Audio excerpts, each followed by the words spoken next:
All right. Are you surprised? Are you shocked? Are you flabbergasted? Obama lied.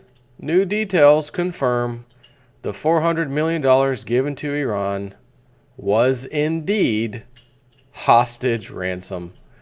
Boy, the news just keeps on coming for these people. What is that cat doing back there? Stand by. We got a black cat down. We got a black cat down. Stand by. Black cat has been taken care of. She ran off on her own. This is from Zero Hedge, of course. I can never get enough of this site. They have so much information, and even stuff like this. Zero Hedge. Hedging finance. The thing is, when there's a good story, they're going to cover it anyways. It's kind of like Silver Doctors does. It may not be financial at all, but it's interesting. They're going to cover it. So, without any further babbling on my part, let me get into this. For the self-described moderate, transparent administration ever, that's my favorite one too, by the way. We're going to be the most transparent. When we have a bill put forward, it's going to be on the White House where you could read it in advance before we pass that bill. I'm sorry, Obamacare, what's all in that bill? Nancy Pelosi, can you handle that one? Yeah, we need to pass the bill first. Then you can see what's in it. Like it was a surprise. Everybody likes surprises. I like presents. Ashley, do you like presents? Yeah. You like surprises? Like presents out of nowhere? Yeah. See? Ashley likes presents. Nicole, you like presents? Yeah. Emily? Yeah. Mama?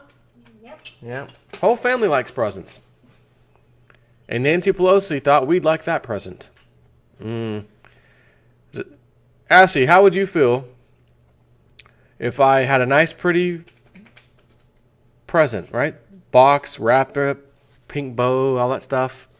You shake it. It's kind of heavy, you don't know what's in there. You rip it open, look inside, and there's a big, giant piece of dog poop. How would that make you feel? I would actually throw it in the garbage can, and I would beg Mommy and you for a new present. Because that wouldn't be a good one? That's not right? Yeah. That was just wrong?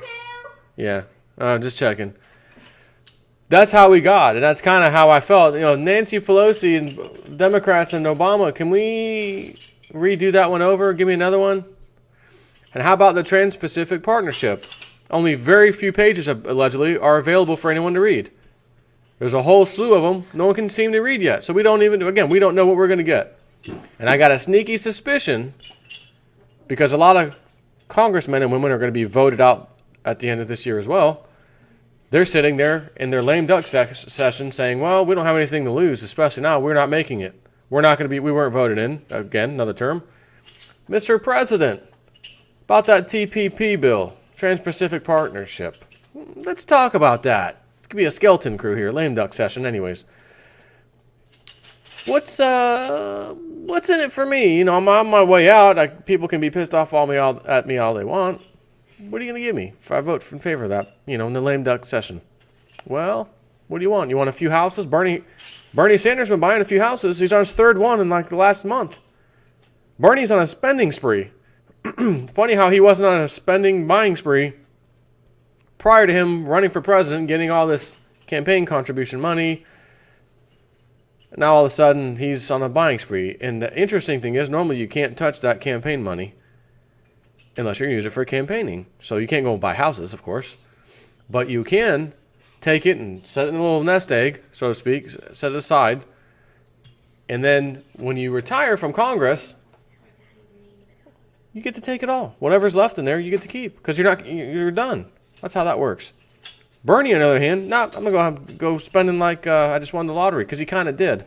Threw in the towel for Hillary, got all this money. Anyways, for the self-described most transparent administration ever, it appears keeping the lies straight is becoming harder and harder. Having slammed the press, Donald Trump, and anyone who dare mention the lack of logic in paying a $400 million ransom for 4 Iran hostages, Wall Street Journal reports that Treasury officials have confirmed that Obama lied, and in fact, the tightly scripted exchange of cash was specifically timed to the release of several American prisoners held in Iran. Trump was right again. Imagine that. As a reminder, The Hill reported that President Obama chastised the press for their coverage of the payment, noting that the deal with Iran was announced months ago as part of a larger diplomatic settlement. Quote, "This wasn't some nefarious deal," Obama said. "It's been interesting to watch this story surface," the president said. "Some of you may recall, we announced these payments in January, many months ago. It wasn't a secret. We announced them to all of you. What we have is the manufacturing of outrage on a story that we disclosed in January," he added later. "The notion that we would somehow start now in this high-profile way and announce it to the world, even as we're looking in the faces of other families whose loved ones are being held hostage, to say to them, 'We don't pay ransom,' defies logic," Obama said. Defies logic indeed, because having slammed the press for suggesting this was a ransom payment, we discovered that is exactly what the Justice Department warned.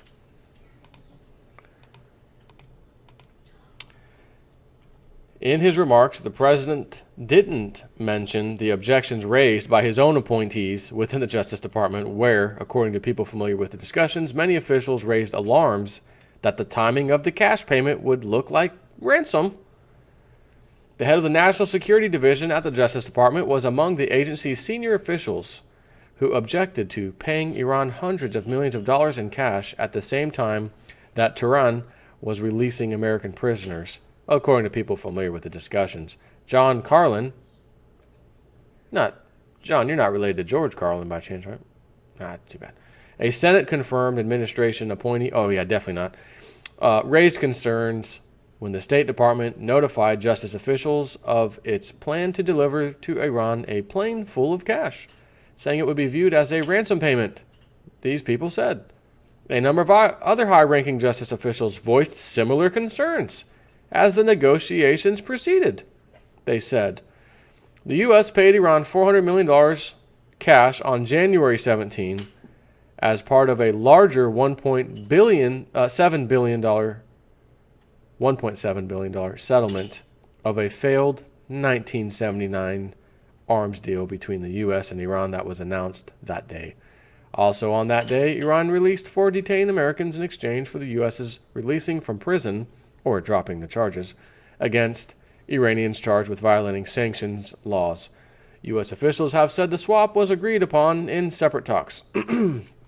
The objection of senior Justice Department officials was that Iranian officials were likely to view the $400 million payment as ransom, thereby undercutting a long-standing U.S. policy that the government doesn't pay ransom for American hostages, these people said.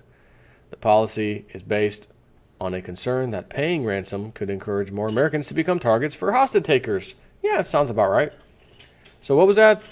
We have a U.S. policy that the government does not pay ransom for American hostages. You know what that reminds me of? George Bush Sr. The whole world, the American lifestyle is not negotiable. Yeah! Screaming, cheering like the Super Bowl was just won. That was in the 90s. Talking Papa Bush. The American lifestyle is not negotiable.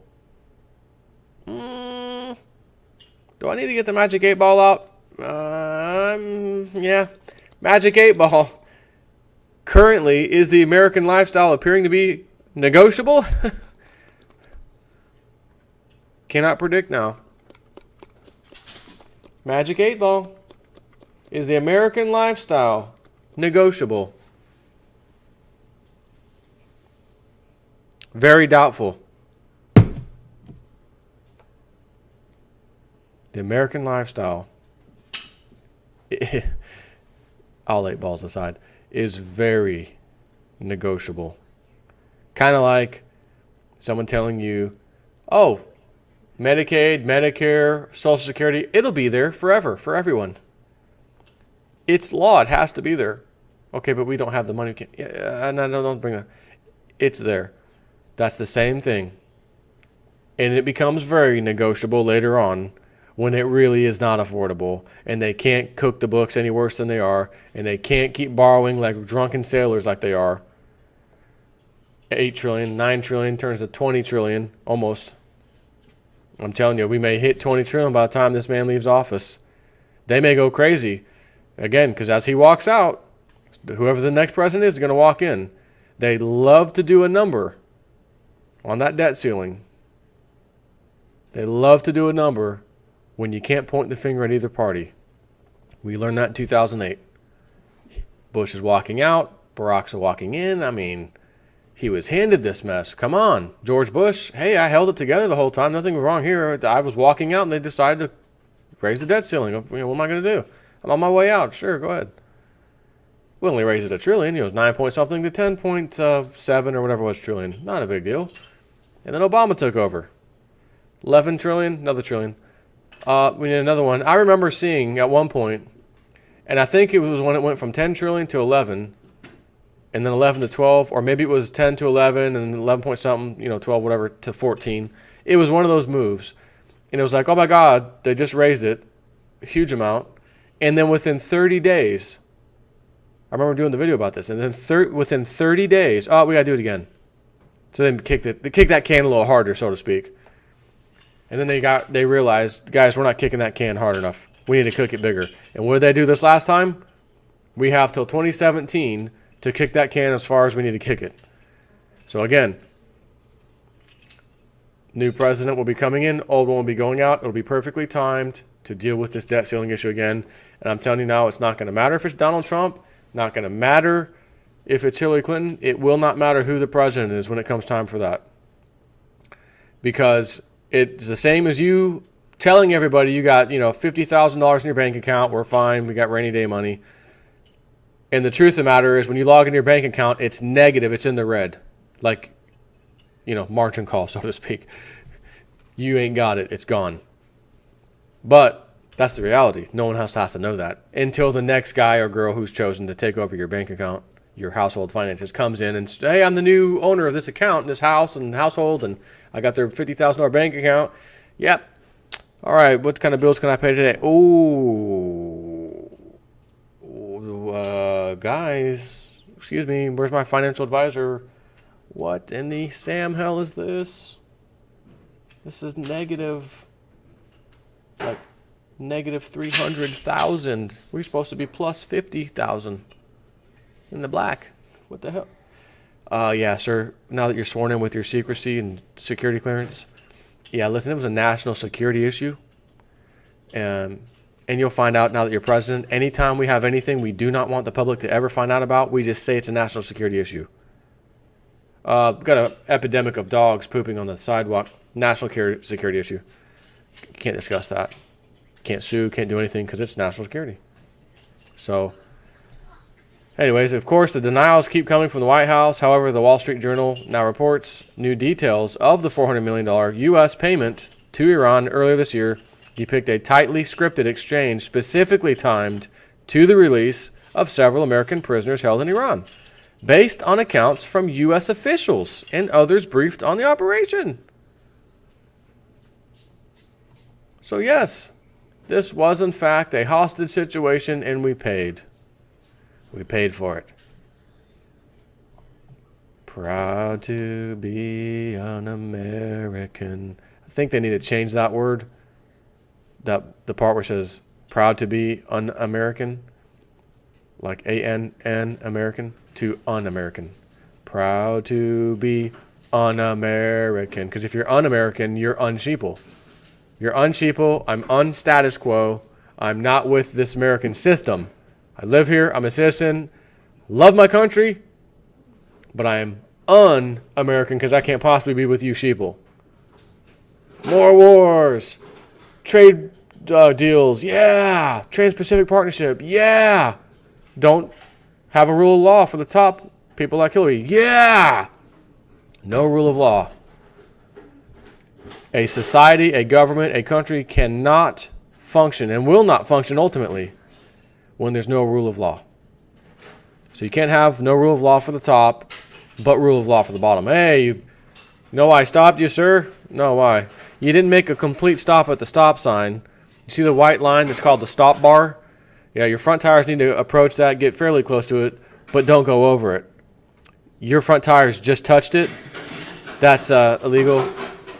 License and registration, proof of insurance, please. Right, so you get bothered, stopped, ticket possibly, go to court, fix-it ticket, whatever it is, and you think, that's what I did. I'm upset that I had to deal with that crap. It was so ridiculous. There weren't even any cars at the intersection. It's a four-way freaking stop. I absolutely stopped, but my front tire hit the damn white bar. Didn't pass it, but it hit it. Oh. And then compare that to Hillary Clinton, email scandal, George Soros telling you how to run foreign policy, and she obliges. Nope, thanks, George Soros. I'll do what you need for, what was it, Albania or whatever the hell it was. No problem. Got nothing to do with us, but he donates millions and millions of dollars to my Clinton Foundation fund, so I'll go ahead and do it. Use taxpayer resources, destroy other governments, destroy other people's lives in other countries. I don't care. Just give me my money. Thank you, George Soros. And you think this little minuscule stop sign nonsense was enough to even get you pulled over and written a ticket? Hillary Clinton, Benghazi, Mr. Stevens, ambassador, dead, running guns to ISIS, which we keep saying is the Free Syrian Rebel Army, the good guy, the good rebels. And then we see the convoys of the ISIS people in the Toyota trucks we gave them, apparently holding the American weapons and launchers that obviously we gave them because they got them. It's got our U.S., stamp of approval right on all these weapons. So just saying. Anyways, Obama caught in another lie. Or should I just say politician caught in another lie? Because it doesn't matter. It really doesn't. Left, right, blue flag, red flag, Bloods, Crips. What the hell's the difference? Take care.